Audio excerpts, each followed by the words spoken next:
Hi, this is week 14 for theater management for East Texas A&M University. This week we are talking about chapter 15, theater education in Anthony Ryan's book, and chapter 11, education and performing arts facilities in Duncan Webb's book. I really enjoyed these chapters. I felt like these was the ones I was most connected to my current field. And so I understood these chapters, and so I'm going to talk about it from maybe like a personal perspective first, and then kind of go back and do like the summary for like the readings. I currently teach at a Theater 1 high school, Theater 1, Title 1, sorry, a Title 1 high school.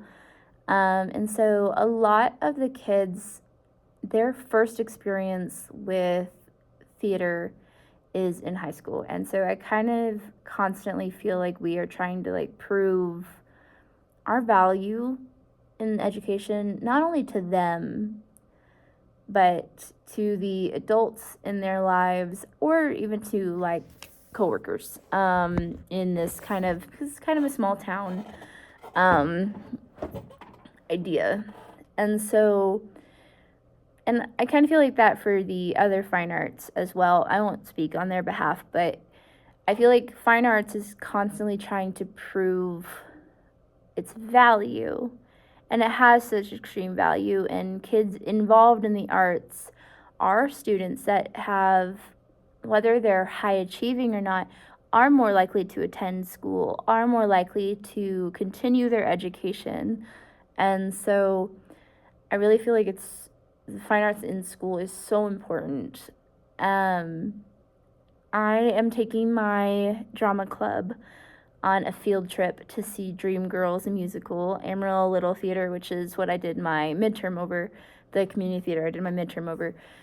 They were performing it, and so my kids are so excited, and they're going to get to experience a real musical and get to see that, and that for some of them will be their first live performance that's not high school, that's not their friends.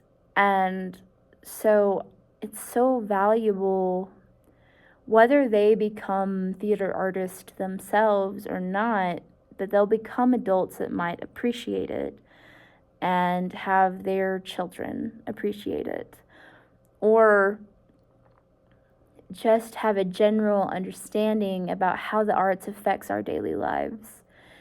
One thing I liked in Ryan's book is, I'm sorry, I'm kind of hopping all over. Something I liked in Ryan's book was the different types of theater education. There was theater in education, education in theater, all of that stuff. Let me pull that one up to get a more clear.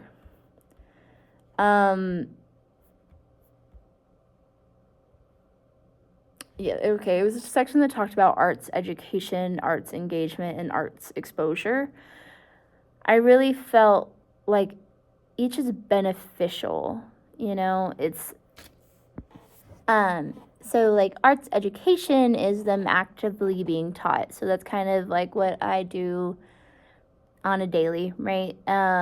Let's learn to act out this scene. Let's learn theater history. Let's learn, how to work a stage light, that kind of arts education. And so that is valuable, and then a different way than arts engagement is, where they can actually be a part of it. So I would say it's compared to where my Theater 1, my freshmen are learning how to do things, versus my older kids who may be on the competition team who get to do that. And then my arts exposure section was kind of talking about them getting to go. And like I said, that kind of connects to the field trip element, right? For my drama club, that's different than my class or my competition team. And so I really enjoyed that section because it showed how different, but also I liked how I never really thought about a community theater kind of thinking that way, about how can they more properly. I really love the case studies. I have loved the case studies for this textbook the entire time, because Patrick's kind of analysis on it is the lesson plans, right? And how can this theater help kids more understand it, right? By building these lesson plans that teachers can take back to their rooms based off of this theater, and kind of creates that connection to community, like that we talked about. I believe that was last week or the week before, but the connection to community and advocacy being so important. I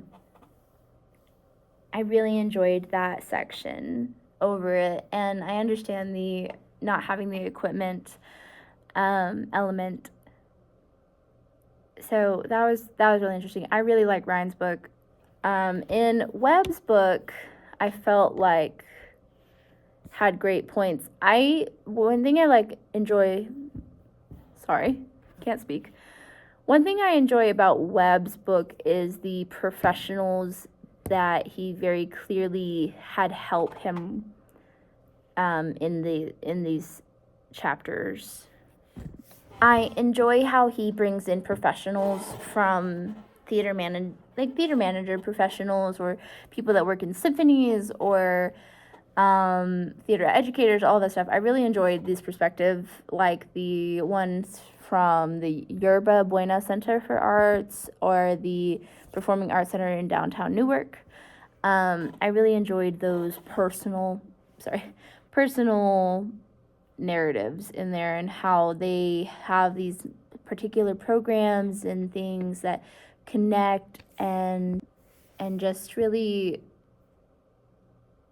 give a clear understanding about what we're talking about. I liked the mural magic section to show how it can also change the vibe of a community. In the mural magic section, it took the want for graffiti, the want for damage out of there, because it was creating such a beautiful community piece anyways. So I really enjoyed that section. And then the idea of building your program, building an education department, how do you work that within your professional theater? Very interesting. And also understanding the future trends. I think that theater changes so quickly. What I have taught the past 5 years has changed every year, other than like the theater history section. But the business of theater, the professional, how do you audition, has changed. And so I think that keeping up to date with theater education will dramatically affect the success of this industry as a whole.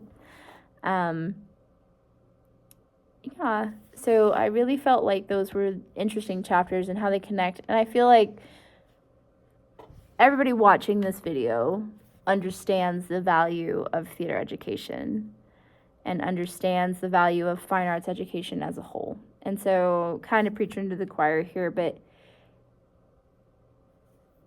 understanding arts education can dramatically change the course of someone's life.